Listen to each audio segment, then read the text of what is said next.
Boa noite a todos. Eu continuo sendo o Hamilton. Estão preocupados aí com um sapinho? Ele veio ouvir a palavra de Deus hoje, né? Criação divina, né, gente? Quem mora em sítio, vocês que moram em condomínio não sabem o que é isso, né? Hein? Glória a Deus.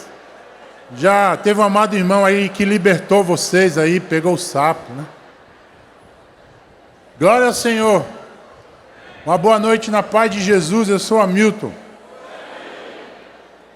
Domingo poderoso, precioso, na presença de Deus. Iniciando hoje uma nova série, Rumo às Ruínas. A jornada de Neemias. Deus já nos falou através do Pai Nosso sobre o lado divino, Teu reino, Tua vontade, Teu nome. Entendemos que a prioridade da nossa vida é o reino de Deus, a vontade de Deus e o nome do Senhor. E que devemos pensar nas nossas necessidades, o perdão nosso, né? A proteção nossa e o pão nosso. Agora nós estamos olhando para fora. Estamos olhando para as ruínas da sociedade, as ruínas da nossa própria vida, das pessoas que estão ao nosso redor. E nós vamos olhar em Neemias um caminho, um exemplo para ver isso. Como lidar com ruínas, como lidar com escombros da nossa vida. E nós vivemos um mundo individualista, consumista e hedonista. Nós somos assim. Individualista, nós pensamos em nós mesmos. Sou eu primeiro, eu segundo, eu terceiro e depois eu. A gente faz as nossas escolhas diariamente sempre pensando em nós, nosso próprio bem-estar. Nós estamos atrás do lucro inveterado. Você tem um emprego, você quer 2, 3, 4 para ganhar mais. Para ter uma condição de vida melhor. E não há nada de problema em ter uma condição de vida melhor. Mas o fato é que nós nos tornamos escravos do trabalho. Como os americanos chamam de workaholic. Pessoas adoradoras do trabalho. E muitas vezes o trabalho é fuga, gente. Nós não queremos estar em casa. Porque a casa está em ruínas, né? Eu não quero estar muito perto da minha esposa. Ué, mas você casou para quê? Né? No namoro era aquele chamego, aquela coisa toda. E o pastor tinha que apartar, jogar água, né? Para não pegar fogo. Aí você casou aí. Você se acostumou. Os lares estão em ruínas. E hoje você está fugindo aí da sua casa, trabalhando demais. Você vai deixar esse dinheiro para quem, meu amado irmão? Minha amada irmã. Inclusive herança mal feita, né? Vai dar problema de briga dos filhos. Você sabia disso? Está contribuindo para os filhos brigarem, né? E além disso, o mundo é hedonista. Nós estamos atrás do nosso próprio prazer. O que nos dá prazer imediato. Não tem um prazer que é duradouro. É imediato. É o sexo ilícito. É aquela droga de preferência. É uma vida voltada para si mesmo. E assim, a vida humana vai caminhando, né? Mas a vida na sociedade e a história das civilizações nos mostram que nós passamos por várias crises ao longo da história. Na antiguidade, uma epidemia afetou a Grécia Antiga, na época chamada Guerra do Peloponeso, de 431 a 404. E houve uma pandemia ali naquele momento, no século IV a.C., segundo a descrição do historiador romano Tucídides. Na Idade Média, nós tivemos a chamada peste bubônica, ou a peste negra, que se espalhou pela Europa entre 1347 e 1351, tornando-se uma das maiores pandemias da história, bem similar àquilo que aconteceu em 2020. E nessa ocasião, 50 milhões de mortes na Europa, a partir da chamada bactéria Yersinia pestis. Imagine que naquela época não tinha saneamento básico como nós temos hoje. 50 milhões de mortes na Europa. Aí a Idade Moderna pressupõe que a ciência vai resolver o problema do homem, o método científico vai resolver a história da humanidade, e o que o ser humano precisa é o progresso da ciência. Isaac Newton descobre a energia da fissão do núcleo. Mal sabia ele que anos depois, no século XX, a fissão do núcleo seria usada para a construção da bomba atômica, destruição de Hiroshima e Nagasaki. Na contemporaneidade, então, temos duas grandes guerras. A Primeira Guerra Mundial causou de 15 a 20 milhões de mortes, incluindo 8,5 a 10 milhões de militares e de 6 a 13 milhões de civis. Imagine, gente, uma guerra em torno do poder gera quase 20 milhões de mortes. E a Segunda Guerra, também resultado da ciência humana usada para o mal, a bomba de Hiroshima e Nagasaki. Blocos políticos em tensão. Bloco da esquerda, bloco da direita. União Soviética, Estados Unidos. Os dividendos de 70 a 85 milhões de mortos. Essa é a equação do ser humano em busca do poder. E na atualidade, pastor, em 29 de setembro de 2006, a colisão do Boeing 737 da Gol com o avião da Legacy provocou a morte de 154 pessoas, sendo 148 passageiros e 6 tripulantes. Ou seja, 154 pessoas morreram e 154 famílias entraram em ruínas. Praticamente um ano depois, em 17 de julho de 2007, o acidente também da TAM, o voo 3054, matou 199 pessoas, quando lá em São Paulo, no aeroporto de Congonhas, o avião da TAM não conseguiu arremeter e pegou o prédio da TAM. E matou pessoas, quase 200 pessoas ali. Em 15 de outubro de 2019, chegamos agora a Fortaleza. O edifício Andréa, aqui em Fortaleza, ali pela ocasião da Tibúrcio Cavalcante, um prédio com 14 apartamentos, foi desmoronado de uma hora para outra. Esse acidente, essa questão do prédio, o edifício Andréa, era o segundo de 2019, porque na Maraponga, em junho, havia acontecido também. Um prédio de 4 andares veio à ruína. O que fazer diante do caos, diante dos escombros? Estamos diante do caos. E para chegar bem pertinho de nós, a pandemia do Covid-19, 2020 a 2021. Quem se lembra desse dia? 18 de março de 2020. Aquele navio que vinha da Itália, trazia o vírus. E aí, a pandemia, o lockdown, decreto estadual, todo mundo em casa, todo mundo de máscara. O isolamento social. A Igreja de Jesus, nesse momento, não parou, gente. Todos esses momentos da história, sempre houve um remanescente do povo de Deus e da Igreja de Jesus, dando alento às pessoas que sofrem.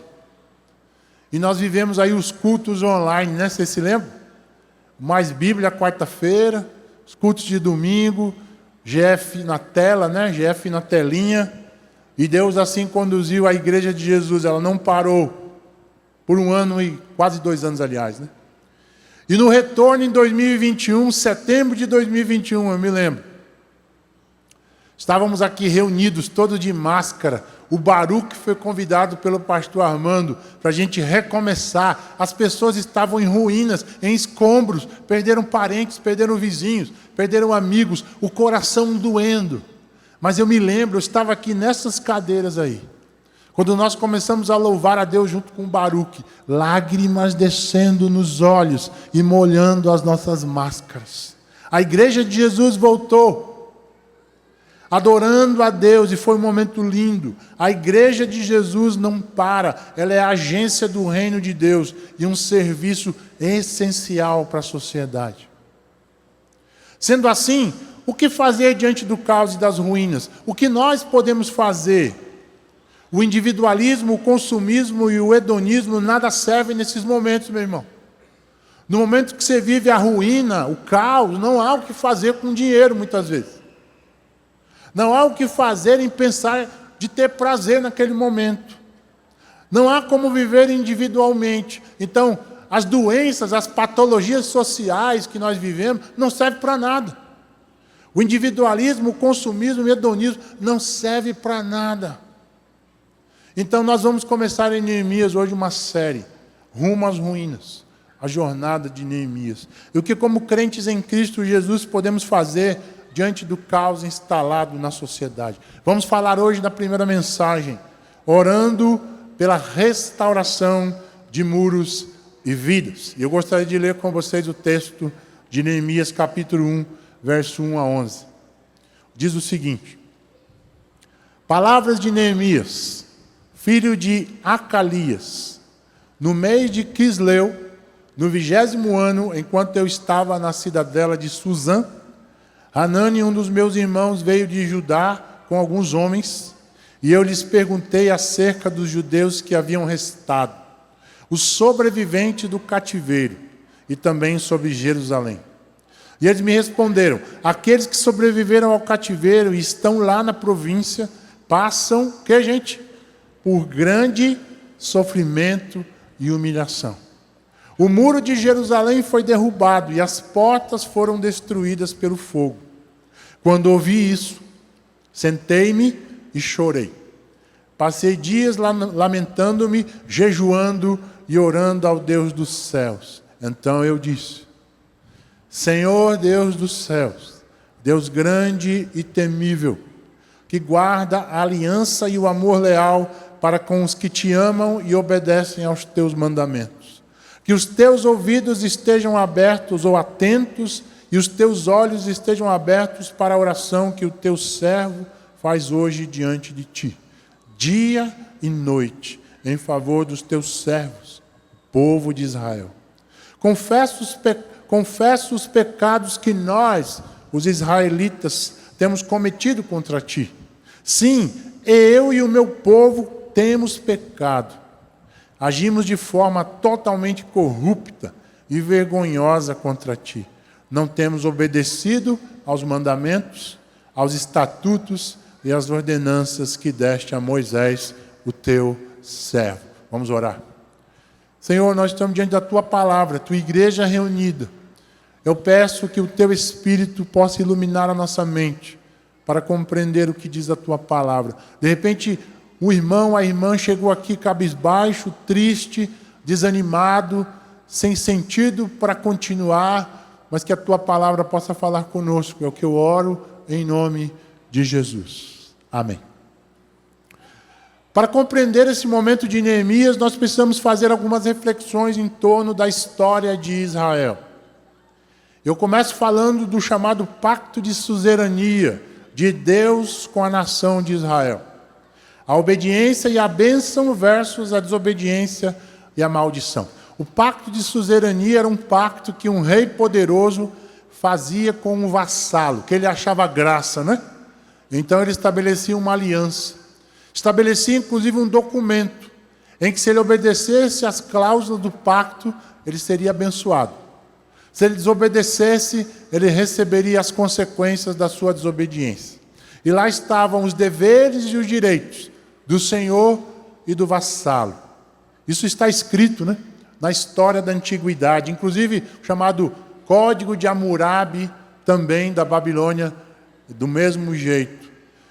E a história de Israel mostra isso. A lei de Moisés, de Gênesis ao Deuteronômio, estabelece a base do pacto, a vontade de Deus. Lembra o Pai Nosso? Tua vontade. A vontade de Deus estabelecida no Pentateuco. E aí Deus cria a nação de Israel e eles passam por um período de história e eles entram na promessa de Deus em Canaã e Deus mata a geração, na verdade, que não obedeceu. Eles ficam girando por 40 anos e a juventude entra na terra. Deus faz a repetição da lei através de Deuteronômio. E aí Josué entra em Canaã e Deus dá umas direções para o povo. Está escrito em Deuteronômio 28 a 30, as cláusulas da lei. Se o povo obedecesse, Deus mandava chuva, mandava o alimento, eles não seriam escravos. Mas se eles desobedecessem, seriam escravos das nações, viveriam terrivelmente o sofrimento. Agora, o que está acontecendo nesse momento é a consequência do pecado da nação de Israel. Vamos lembrar que em 1050 aconteceu o chamado Reino Unido. O povo de Deus decidiu um rei, né?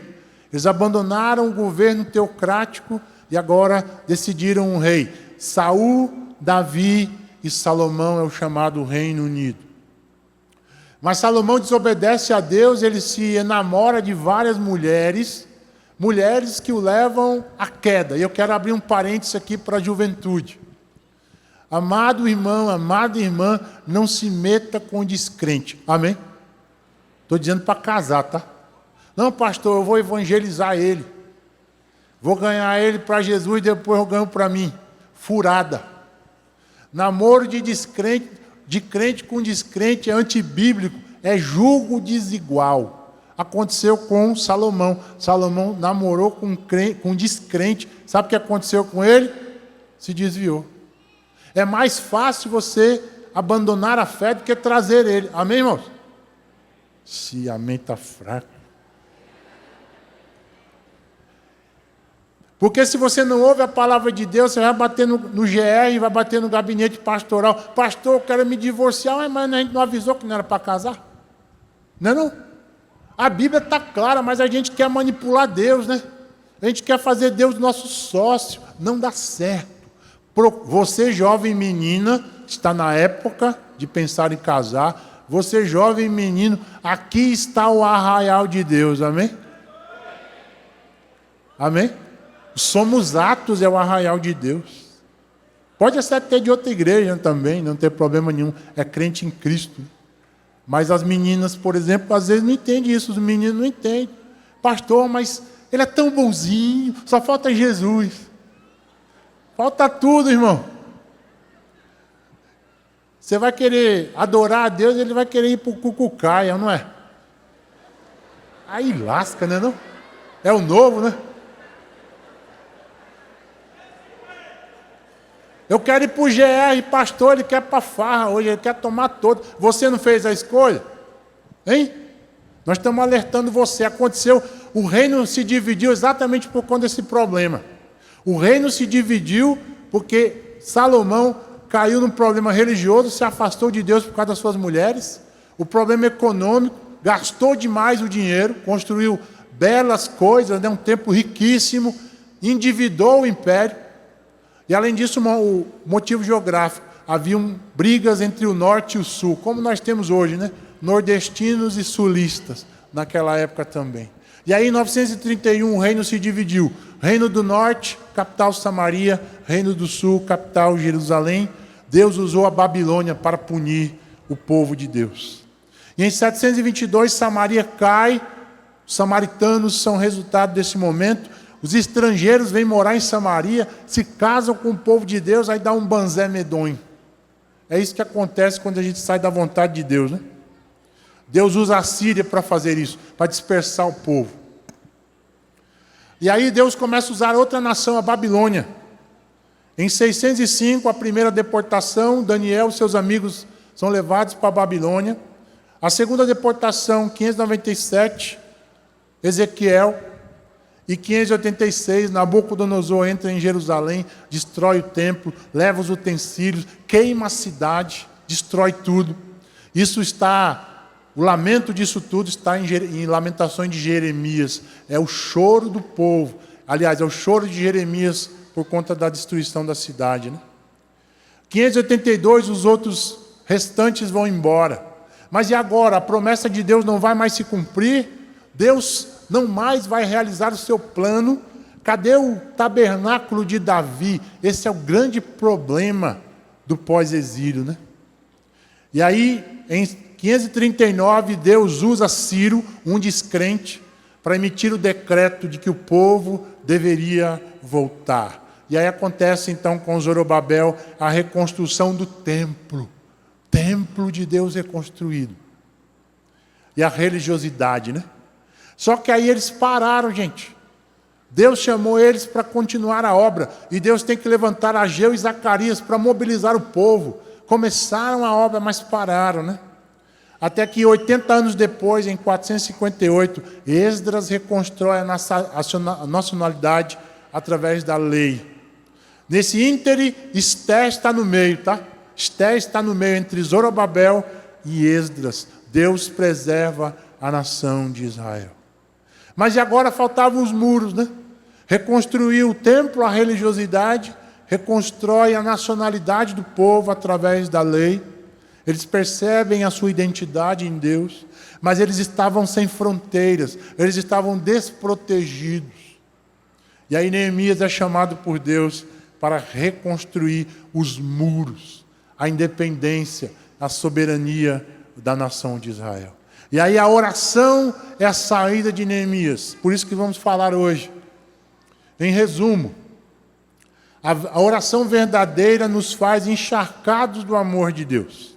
Assim, podemos sair do nosso conforto na direção de restaurar pessoas e lugares em ruínas. Nós vamos ver no capítulo 1, 3 momentos desse processo de oração e restauração que Neemias se envolveu.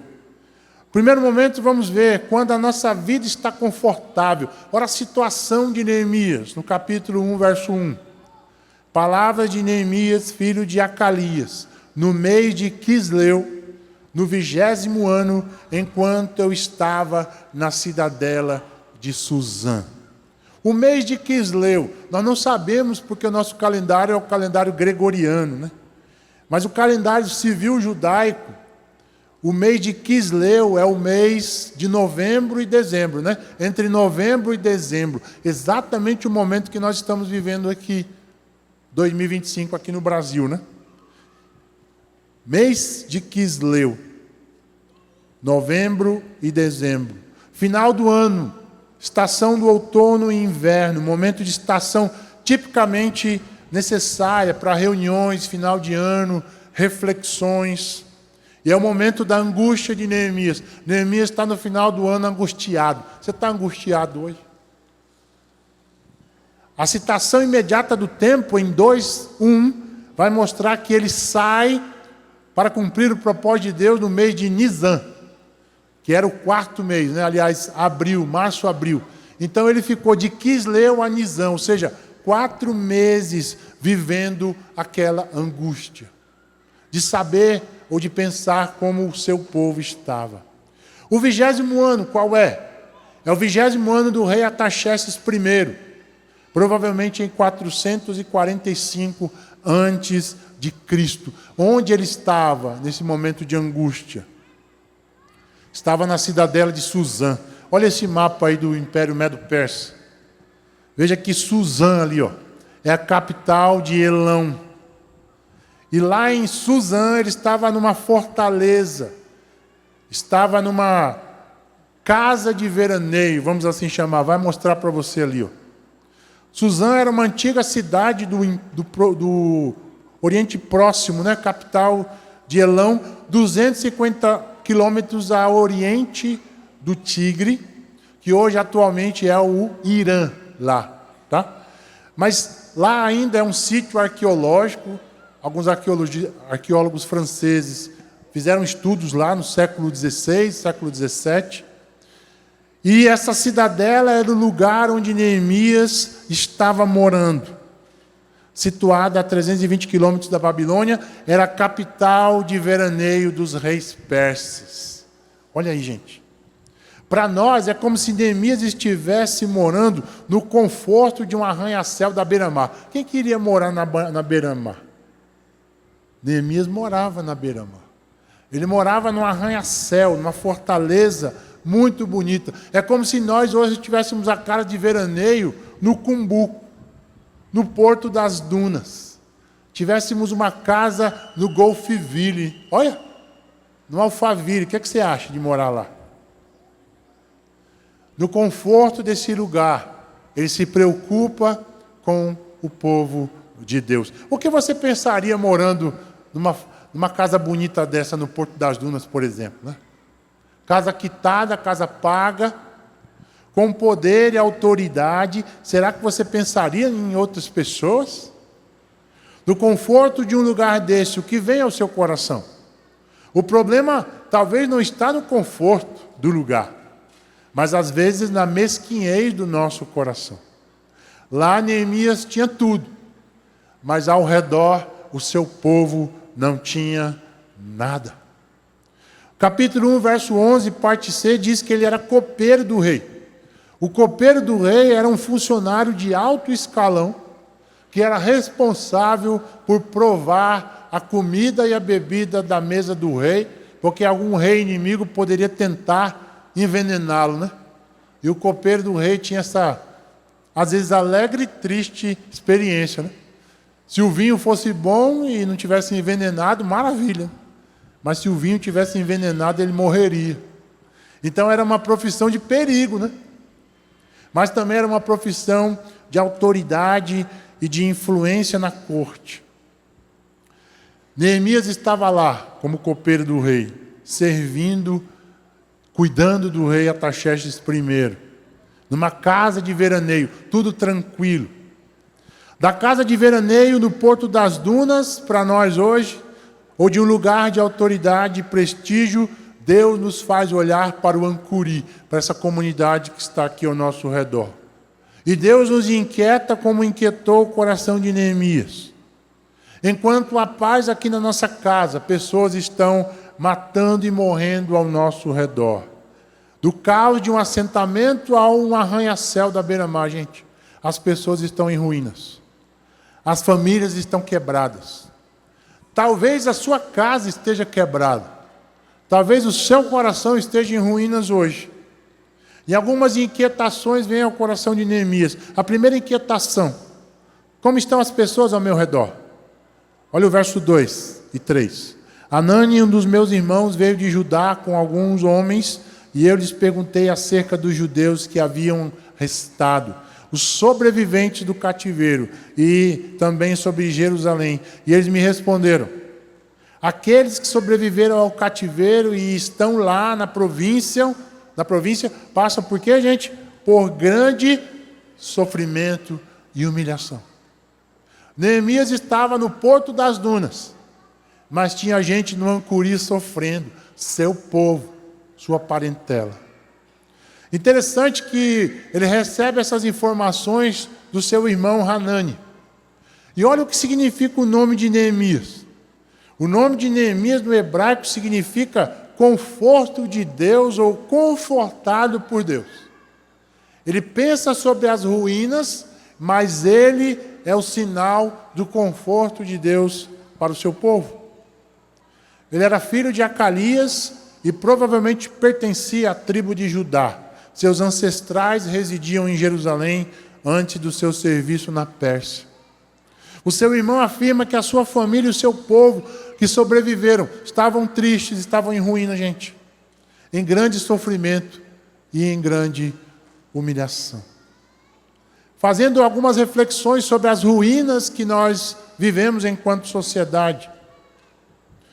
O portal do G1, em 27/3 de 2024, ou seja, um ano atrás, mais ou menos, tem a notícia: cearenses têm se casado menos e se divorciado mais cedo, aponta o IBGE.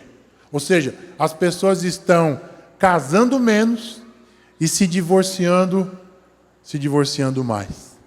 Nós tivemos 34.535 casamentos em 2022 e 11 mil divórcios. Olha aí.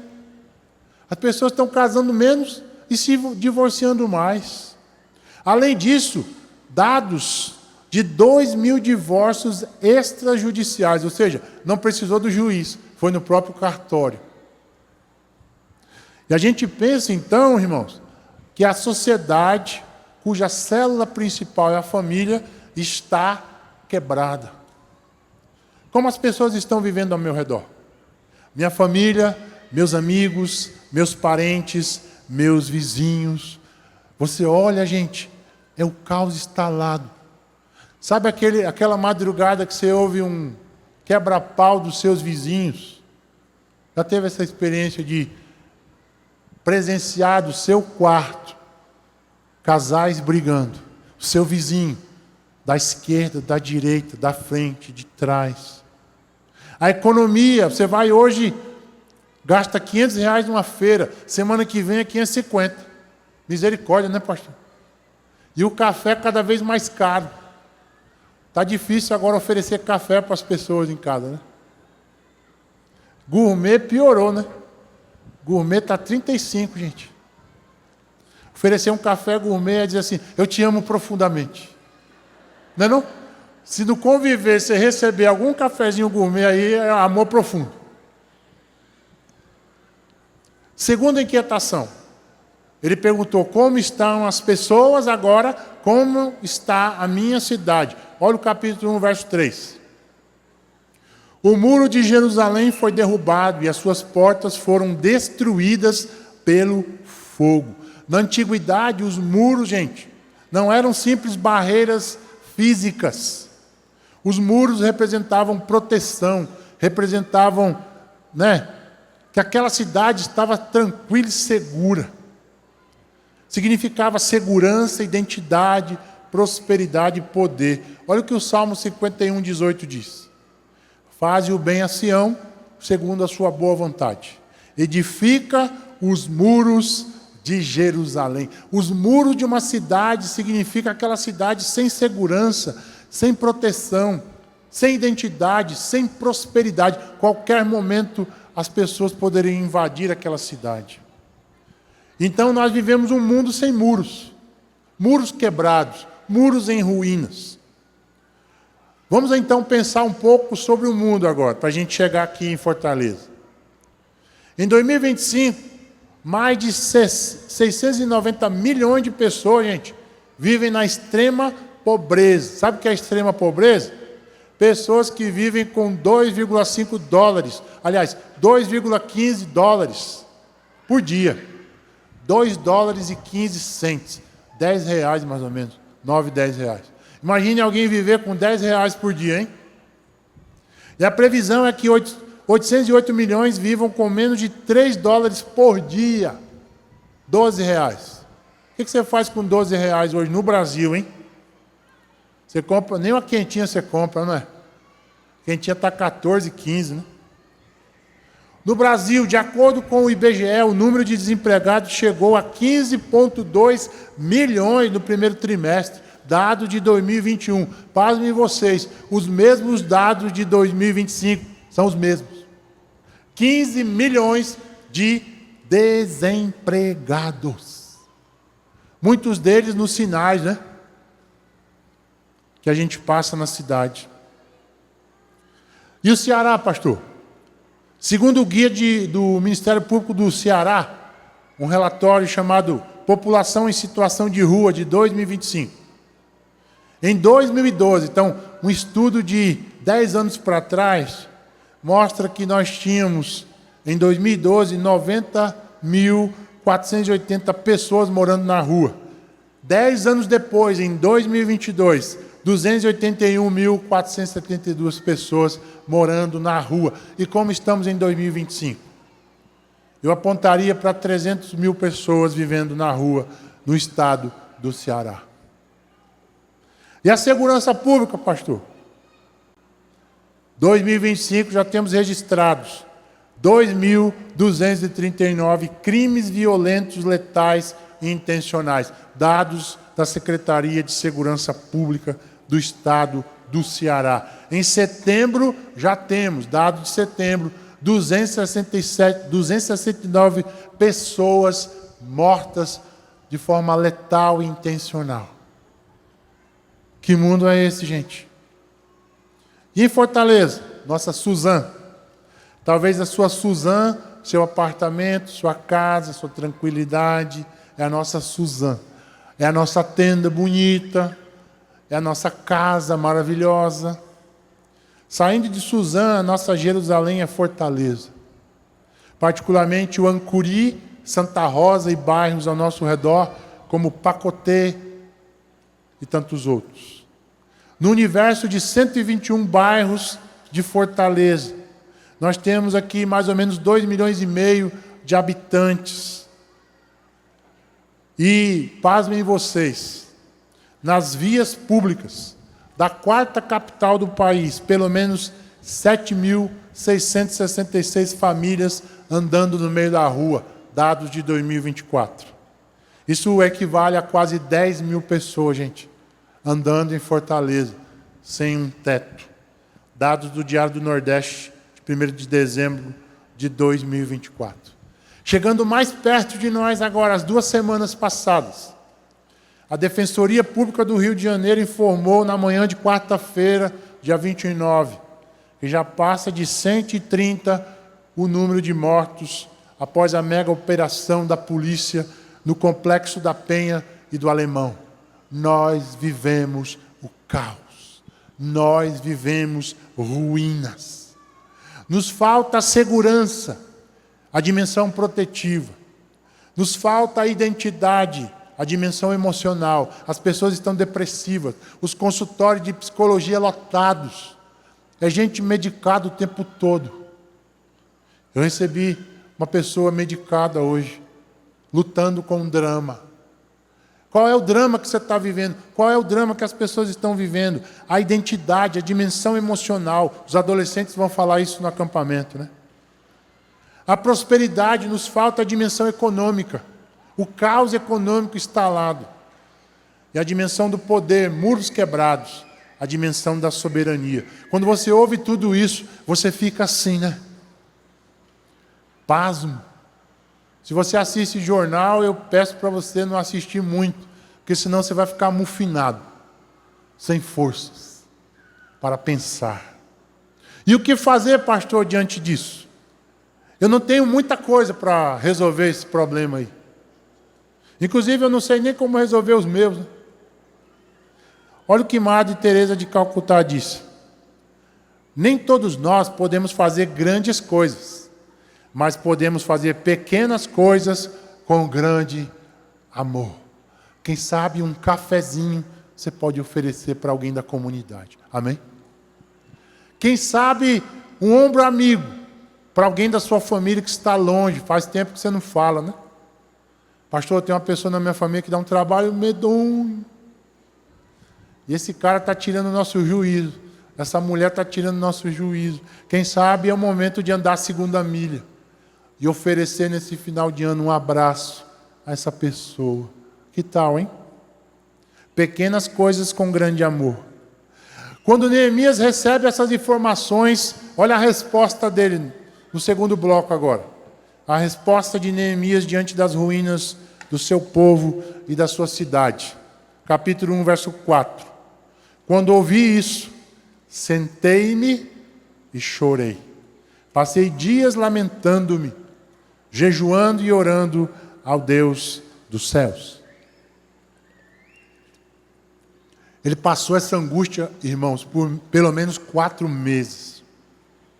Sabe aquela noite, né? O Salmo 30 diz que o choro pode durar uma noite, mas a alegria, a noite de Neemias tinha 4 meses já. Pode ser que a sua noite tenha 1 ano, 2, 3, 10, 15. E o que ele fez? Vamos tratar de 4 coisas agora e por fim a gente vai trabalhar a oração. A primeira coisa que ele fez foi sentar e pausar. Ele sentou, ele pausou as suas atividades profissionais. Ele parou um pouco a aceleração do dia, de copeiro do rei, imagina? Como nós somos atarefados o tempo todo, mas quando a gente ouve uma descrição de uma ruína, nós só temos o que pausar por um momento. Nós ficamos atônitos. Ficar quieto. Olha Provérbios 17, 28. Até o insensato passará por sábio se ele ficar quieto e se contiver a sua língua. Parecerá que tem discernimento. Gente, o Senhor está nos chamando diante desse caos. A primeira coisa a fazer, pausa. Para o seu coração. Para um pouco a sua agenda que está muito acelerada. E às vezes a sua agenda está tão acelerada que você não tem tempo nem para você mesmo. Amém? Sim ou não? Qual foi a última vez que você foi no médico? Não posso marcar o médico, eu vou faltar ao trabalho, o meu patrão vai me mandar embora, e isso é verdade. Mas faz tempo que você não faz um check-up, né, de exames e tal. Quanto tempo faz que você não pausa para orar pela sua própria vida, pela sua família, pelos irmãos do GR, hein? Sua vida está acelerada demais? Você está acordando de manhã 5 horas e dormindo meia-noite, todo dia? Você vai adoecer. Você precisa entender que seu corpo está aguentando, mas daqui a pouco ele responde. Eu acho impressionante como nós nos dedicamos tanto ao nosso trabalho, essa luta medonha que temos de construir, de ter e de possuir. Aí a gente olha e diz assim, pessoal, semana que vem o nosso GR vai se reunir. Vixe, não vai dar não, que eu vou ter um compromisso. Tá bom, no próximo você vai, né? 15 dias depois. Irmãos, o GR vai ser na casa de fulano de tal de... Ixi, eu vou ter outro compromisso nesse dia. Ou seja, nós valorizamos demasiadamente as nossas próprias coisas e as coisas de Deus são sempre em segundo lugar. Hein? Eu ouço às vezes depoimento dos adolescentes, dos jovens, aliás, né? Que estão se preparando para o Enem aí, faculdade, estão estudando, estão mergulhados no estudo e não tem tempo para o GR. Pastor, eu vou dar uma pausa do GR. Porque eu estou estudando muito, eu quero passar no Enem em medicina esse ano. É mesmo? Por que você não pausa de comer? Hein? Por que você não pausa de passear? Tem que pausar o GR, tem que pausar a igreja. A gente coloca as coisas de Deus sempre em segundo plano, irmãos. E nós queremos que Deus abençoe, né? O que diz o princípio de Mateus 6,33? Buscai em primeiro lugar o reino e as demais coisas. A gente inverte. Hein? Eu me lembro que na minha trajetória acadêmica, e eu falo isso não para a minha glória, mas para a glória de Deus, eu sou um canivete suíço, eu faço um bocado de coisa ao mesmo tempo. Eu sou pastor da IBC e resolvendo meus problemas e tentando ajudar os irmãos a resolver o deles. Havendo no almoço, uma ligação, pastor, quero me separar da minha mulher. Ô irmão, calma aí, vamos conversar. Né? Sou professor da escola pública. Sou revisor parecerista de revista científica. Fiz mestrado, fiz doutorado e agora fui recentemente aprovado no pós-doc da UFC e nunca abandonei um tempo de qualidade com a minha casa. Amém?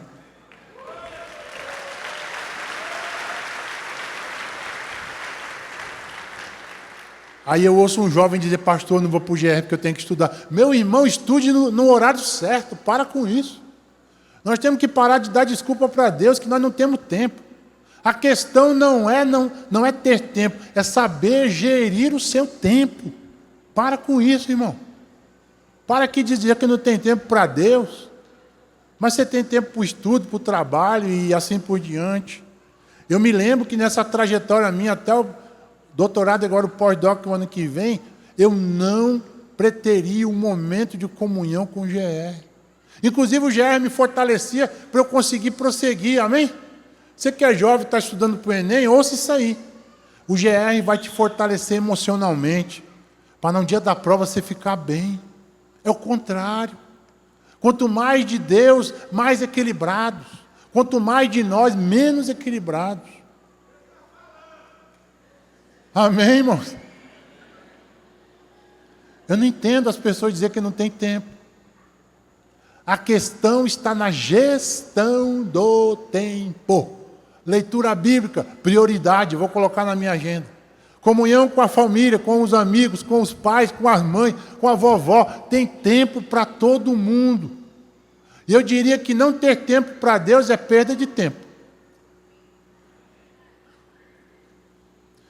Neemias, além de sentar e pausar, ele lamentou. Jeremias 3,39, de que se queixa, pois, o homem vivente, queixe-se cada um dos seus. Você para de budejar aí da sua vida e da vida dos outros. A única coisa que você pode lamentar e reclamar é dos seus próprios pecados. Amém, irmãos? Eita, esse pastor está duro hoje. Ele lamentou a dor do outro. Ele lamentou a sua família longe. Seus compatriotas estavam em ruína, gente. Quanto tempo faz que você não ora lamentando pela dor das pessoas ao seu redor? Você só pensa em você, né? Minha casa, meu trabalho, minha vida, meus sonhos. O Senhor está trazendo uma palavra hoje para nós, para menos de nós, mais de Deus, mais do outro, mais da esposa, mais dos filhos, mais dos parentes, mais dos irmãos do GR, mais da comunidade. Ele também chorou, né? Mateus 5,4, bem-aventurados que choram, porque eles serão consolados. Deus quer colher as nossas lágrimas, irmãos. Você está chorando, faz parte da vida. Você perdeu um ente querido, você ficou desempregado, você vai chorar, é natural. Jesus chorou em Jerusalém, por Jerusalém. Neemias está chorando também por Jerusalém. Nas nossas orações faz parte, no momento da adoração, corações quebrantados e contritos, Deus não despreza. Ele jejuou também. O jejum aqui é muito mais do que a negação do momento de alimento, é também.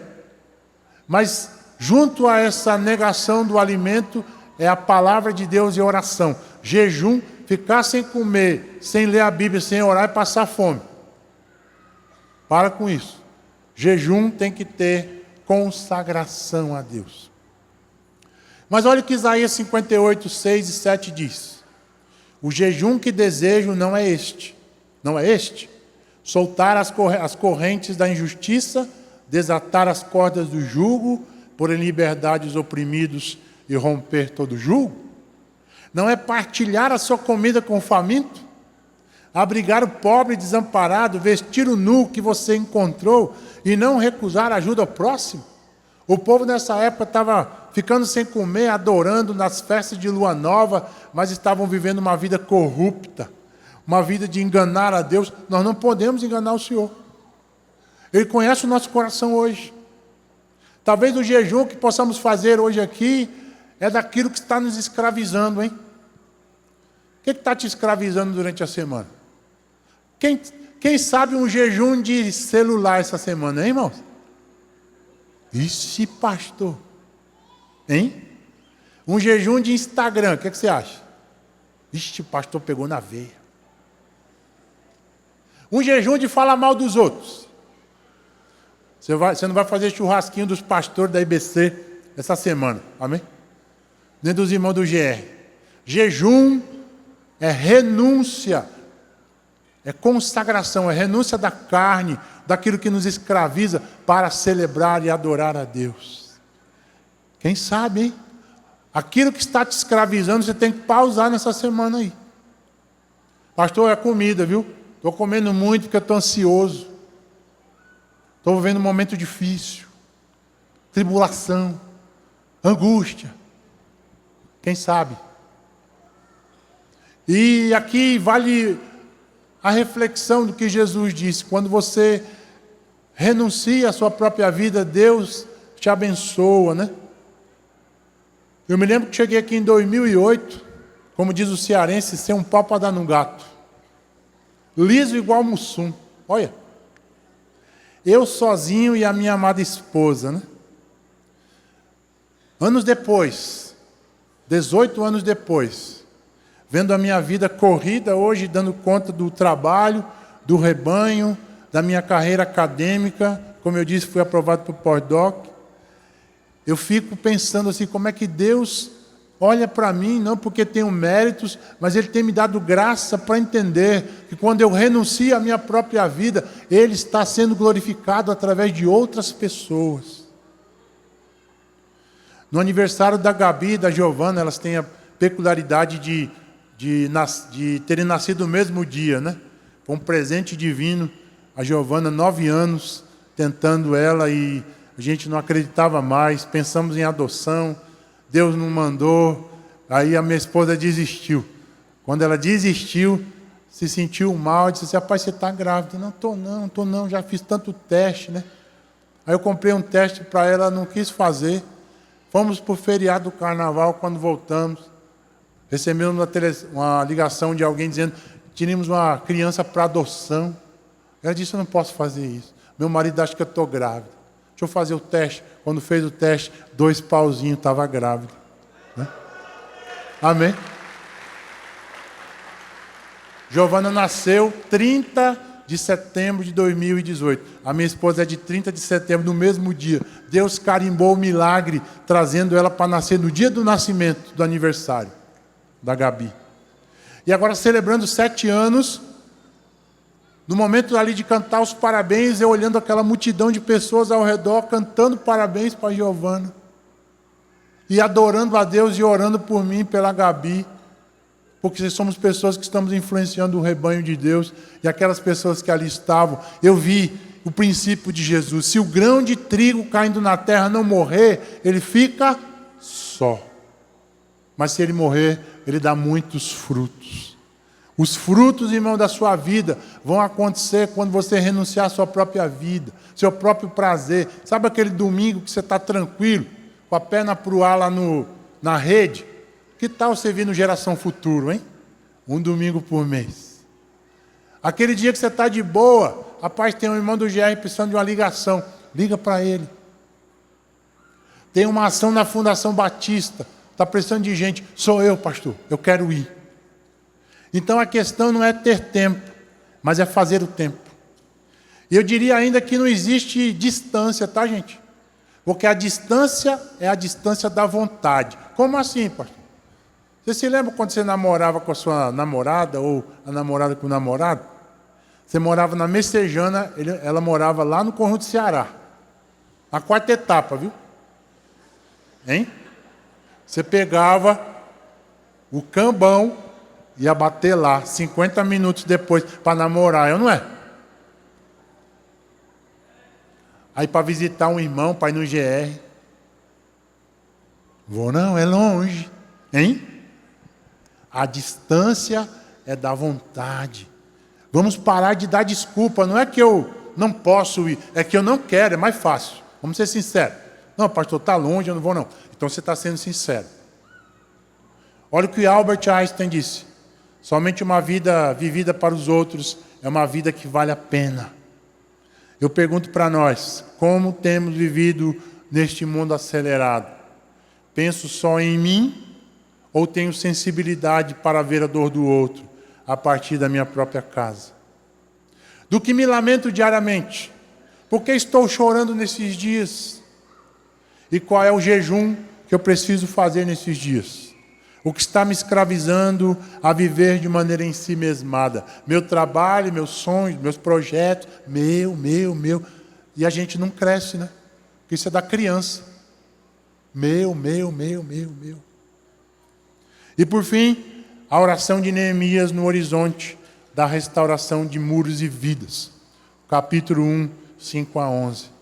Ele faz algumas perguntas que eu quero refletir com a gente nesse desfecho. Ele pergunta a quem orar, já que a oração é que mobiliza o coração do povo de Deus. A quem orar? Ao Deus e Senhor do pacto da nação de Israel. Olha o verso 5. Então eu disse: Senhor do Deus dos céus, grande e temível, que guarda a aliança e o amor leal para com os que te amam e obedecem aos teus mandamentos. Quando você orar pelas ruínas da sua própria vida, lembra que você está orando ao Senhor Todo-Poderoso, grande e temível entre as nações. Ele guarda a sua aliança e o seu amor leal. Ele vai fazer, não se preocupe. O nosso trabalho é orar, estar disposto. Amém, igreja? E o que orar? Verso 6, parte A. O pedido pela atenção dos ouvidos e olhos divinos. Que os teus ouvidos estejam atentos e os teus olhos estejam abertos à oração que o teu servo faz hoje, diante de ti, dia e noite, em favor dos teus servos, o povo de Israel. Ele evoca os ouvidos e os olhos de Deus. Óbvio que Deus é espírito, ele não tem olhos nem ouvidos, né? Mas isso é uma figura de linguagem. É chamado antropomorfismo. Quando figuras humanas são atribuídas a Deus, figuras do corpo humano. Ouvidos de Deus, olhos de Deus. Olha Isaías 59, 1 e 2. Ouçam, o braço do Senhor não é fraco demais para salvá-los, nem o seu ouvido é surdo para ouvi-los. Foram as suas maldades que os separaram de Deus. Deus está pronto, irmãos, para ouvir a nossa oração pelas ruínas da nossa casa e pelas as ruínas do Ancuri, que nós vamos, em nome de Jesus e no poder do Espírito, entrar aí no mês de dezembro. Olha, os olhos de Deus, Provérbios 15, 3. Os olhos do Senhor estão em todo lugar, contemplando os bons e os maus. Deus está vendo a corrupção, irmãos. Deus está vendo as dificuldades, os casais em conflito. Mas a palavra de Deus precisa ser materializada na vida de cada um de nós. E nós precisamos ser o abraço de Jesus para essas pessoas. E o que confessar? Pecados pessoais e da nação de Israel. Olha a oração dele, verso 6. Confesso os pecados que todos nós, os israelitas, temos cometido contra ti. E aí ele confessa o que ele fez de errado e ele confessa o que ele deixou de fazer certo. Porque a gente acaba errando, gente, não é fazendo errado logo. É deixando de fazer o que é certo. Sabe aquela oração que você não fez? Sabe aquela Bíblia que você não leu? Sabe aquele GR que você não fez? Né? Que você não participou? Olha aí. O que fizemos de errado? Agimos de forma totalmente corrupta e vergonhosa contra ti. Às vezes nós temos ações de corrupção, gente. Sabe aquele boleto que você quer pagar no banco? Aí você está aperreado que tem que buscar o menino, né? Aí você vê na fila um irmão da IBC. Olha aí, pastor. Chega lá para conversar. Então, irmão, como é que está o GR e tal? Beleza. Daqui a pouco passa um tempo. Você está na fila, né não? Olha aí. Você deu um balão e um bocado de gente. É ou não é, irmão? Shhh. Pecaram agora que vocês não confessaram, né? Nós fazemos as coisas erradas, irmãos, e não reconhecemos às vezes. Somos corruptos, né? Às vezes a gente cobra a ética do STF, mas a gente às vezes não é ético, né, não? Hein? E o que deixamos de fazer que era certo? 1:7.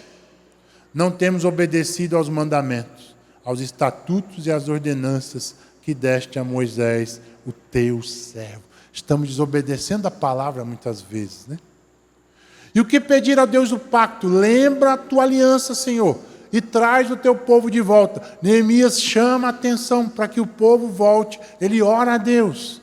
Verso 9, verso 8. Lembra-te agora do que disseste a Moisés, o teu servo. Mesmo que vocês estejam espalhados pelos lugares mais distantes, debaixo do céu, de lá os reunirei e os trarei para o lugar que escolhi, para estabelecer o meu nome. Lembra o Pai Nosso? Teu nome, teu reino, tua vontade. Orando pelo povo de Deus, 1:10. Estes são os teus servos, teu povo. Quanto tempo faz que você não ora por pessoas ao seu redor? Só ora por você mesmo, hein? Senhor, resolve meus negócios. Resolve meus boletos que estão atrasados, né? Abençoa os meus sonhos, meu. Deus está querendo nos dizer que hoje nós precisamos entender que a morte do eu vai gerar a realidade do nós. E qual é a condição de quem suplica pela restauração de muros e vidas? Humildade e servidão diante do Deus do pacto. Nós não estamos aqui nos colocando como superiores, né? E há aí na moda um orgulho evangélico. Eu sou de Jesus, todo mundo é pecador. Não é isso. Não é isso que ele ora. Olha o verso 11. Ah, Senhor, suplico que os teus ouvidos estejam atentos à oração do teu servo e a oração dos teus servos que têm prazer em temer o seu nome. É uma condição de humildade, gente. Nós não merecíamos estar aqui. Nós não merecíamos a graça. Nós não merecíamos uma casa com paz, com harmonia, com bate-papo. Mas Jesus entrou na nossa vida. Jesus entrou na nossa casa. Que coisa! Precisamos entender isso.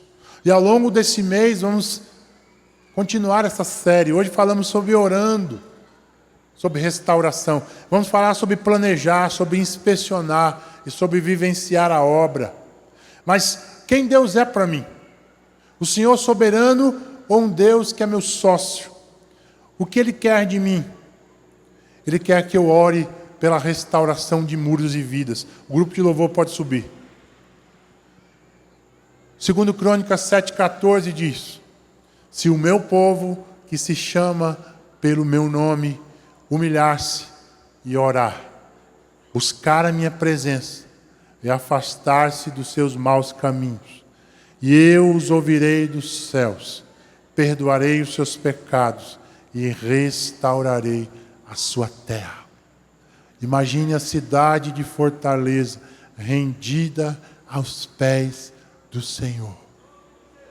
O amor de Jesus vazando nos condomínios, nos becos, nas vielas. Onde você encontra, paz do Senhor, irmão. Num beco, numa viela. Num condomínio de luxo, paz do Senhor, irmãos. O nome do Senhor conhecido nessa cidade. Então falamos sobre a oração. E a oração verdadeira nos faz encharcados do amor de Deus. Assim podemos sair do nosso conforto na direção de restaurar pessoas e lugares em ruína. Talvez o nosso coração está vazio, está seco de pensar no outro, né? Mas quem sabe hoje, nesse momento, nesse culto, você possa orar a Deus e dizer: Senhor, enche meu coração. Eu estou no conforto de Suzã, mas estou inquieto sobre pessoas e sobre a realidade dos que estão longe de Deus. Eu quero responder como Neemias, orando, jejuando, pausando essa semana, para que Deus restaure. Agostinho de Hipona diz: a esperança tem duas belas filhas, a indignação e a coragem. Indignação com a situação das coisas e coragem para mudar. Vamos cantar agora esse louvor, finalizando esse culto, refletindo no que Deus nos disse e o que nós vamos fazer a respeito. Vamos cantar.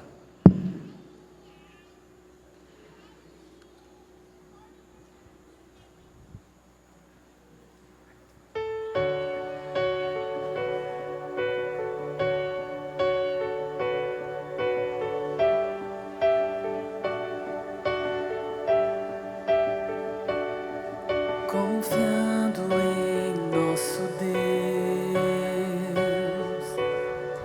e em seu eterno amor, não seremos abalados, não seremos abalados, não seremos abalados.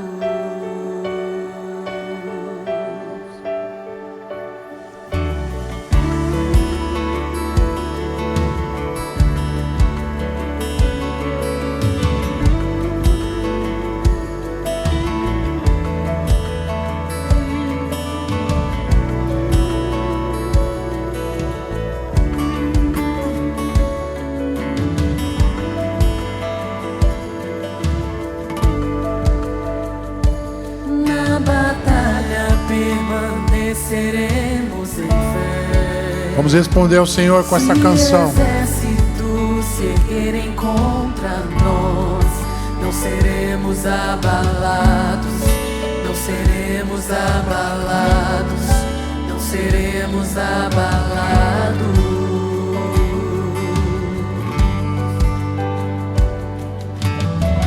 Quando vier a intensa escuridão, não temerá o nosso coração. A esperança nasce como a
Glória a Deus.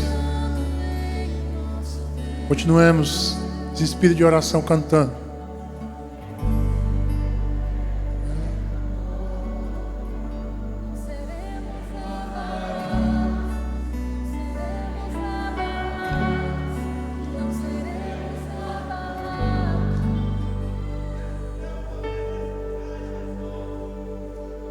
Glória a Deus. Queridos, com o coração contrito, Deus está falando com a sua igreja através da sua palavra. E o primeiro desafio é você que de repente, como Neemias, está vivendo a angústia, está vendo o caos da sua própria vida, está vendo o caos da sociedade, está num quarto escuro, depressivo, ansioso, angustiado, e de repente você já bateu em várias portas, na filosofia, na ciência, nas religiões. Você está empanturrado de trabalho para fugir de si mesmo, mas está entendendo que hoje é o Senhor Jesus que pode preencher seu coração. É a plenitude da vida. Cristo Jesus é a essência da vida. De repente hoje você está dizendo: pastor, eu quero entregar a minha vida a esse Jesus, experimentar esta salvação e esta alegria. Tem alguém aqui? Levante sua mão. Nós queremos orar por você e recebê-lo na família de Deus. Tem alguém que gostaria de dizer sim ao Senhor? Pastor, minha vida está em ruínas, mas eu quero entregar a minha vida. Eu quero viver a restauração para a honra e glória do Senhor. Tem alguém? Eu não estou vendo. Glória a Deus. Estou te vendo ali. Vai receber um abraço do Senhor. Queria pedir para conduzi-lo até aqui à frente para a gente orar. Se tiver mais alguém, Deus quer salvar você. Deus quer te fazer uma nova pessoa. Ele quer te dar uma nova história, meu amado irmão. Ele quer repaginar a sua vida, hein? Imagina? Vida nova. Alegria nova. Ele troca as vestes de tristeza por vestes de alegria. Sabe quando você está rindo à toa? Não é porque o seu bolso está cheio. Não é porque tudo está bem. Mas é porque o Senhor, dono da alegria, mora em você. Alegria eterna. Cristo é alegria. Ele está no meu coração. É por isso que eu sou feliz. E nada mais e nada menos. Amém? Queria convidar esse amado, trouxesse ele aqui, a gente vai orar. Se tiver mais alguém, pode vir à frente. Nós vamos continuar orando aqui para recebê-lo na família da fé. Glória a Deus. Louvado seja o Senhor. Deus te abençoe, querido. Como é seu nome? O Damião está sendo recebido na família de Jesus. Olha que lindo. Hein? A família inteira salva para a glória de Deus. Alegria, paz, plenitude nesta casa e nessa mesa. Mais uma família fortalezense recebe a plenitude de Deus, hein? Imagina aí, gente. Se tiver mais alguém, nós estamos aqui. Mas também Deus faz um desafio à igreja de Jesus. Ele faz um desafio a você que tem vivido uma vida ensimesmada, sabe? Você está dando desculpa para Deus e o mundo, não quer participar do GR, está fugindo da comunhão. Faz isso não. A brasa não pode ficar fora do braseiro, ela se apaga, gente. Vai morrer. Jesus quer a sua igreja, os crentes bem pertinho um do outro, amando e sendo amado, e indo como um exército poderoso, invadir essa comunidade, invadir os condomínios, os becos, as vilas, no poder do Espírito Santo, hein? Ah, pastor, eu vou perder tempo. Você vai ganhar a vida, irmão. Quanto mais nós nos dedicamos a Deus, mais por graça Ele abençoa a nossa vida. É o contrário. Quanto mais você correr atrás das coisas, mais elas vão fugir de você. Amém? A igreja entrega o teu caminho ao Senhor. Então eu queria convidar a igreja de Jesus para a gente terminar. Se você tem vivido assim uma vida, sabe, em si mesmada, triste, você é crente em Cristo, mas está engasgado o negócio, sabe? Talvez você está olhando só o seu umbigo, né? Quem sabe olhar para o lado. Você vai ver que tem pessoas passando coisas mais difíceis que você. Aí você vai celebrar a Deus. Senhor, obrigado, obrigado. Me ajuda. Eu quero servir. Eu quero dar a minha vida para servir pessoas. Fique de pé em nome de Jesus. Nós queremos orar por você. em nome de Cristo. Igreja amada, um exército poderoso, glória a Deus. O Senhor vê pessoas que desejam fazer parte desse exército que vai entrar nessa comunidade aí, que vai amar, que vai abraçar, que vai oferecer um copo de café, um pãozinho para alguém, aqui nessa comunidade, ou no seu condomínio, hein? Ou na sua casa, ou nas pessoas da sua família. Eu queria convidar então que a gente possa orar terminando e recebendo o Damião aqui na presença de Deus e orando por esse exército poderoso que o Senhor vai levantar. Exército cuja arma é a palavra de Deus e o amor que nos une em Cristo Jesus. Amém? Está disposto? Abrir mão das telas, momentos de tempo perdido, tempo fútil, para orar. Movimento de oração individual, nos GRs. Queremos ver um tempo de oração esse mês, para que Deus salve vidas, para que você seja restaurado em Cristo Jesus, você tenha vida de Deus, amém, gente? Ossos secos se transformarão num exército poderoso do Senhor Jesus. Vamos orar. Pai, obrigado por essa noite poderosa. Nós cantamos a palavra, nós te adoramos e agora a tua palavra nos falou, Senhor. Recebemos o Damião como membro da família de Deus, Igreja Batista Central de Fortaleza. Sua família rendida aos teus pés. Obrigado, Senhor, porque a salvação chegou a esta casa, a esta mesa. Batiza ele com teu Espírito mergulha no corpo e ele recebe a presença poderosa do Senhor. E nós queremos orar pela tua igreja, por um movimento de oração, por um movimento de quebrantamento, de derramamento da alma, da vida na tua presença. Senhor, salva, Senhor, restaura, Senhor, quebra os grilhões, Senhor, reconstrói casamentos, restaura amizades, restaura sonhos do teu povo. Que essa semana seja uma semana de presença poderosa, perceptível do Senhor na nossa vida. É o que eu oro no nome de Jesus, pedindo por uma semana maravilhosa que o teu povo vai viver, para a honra e glória de Jesus. Amém. Glória a Deus.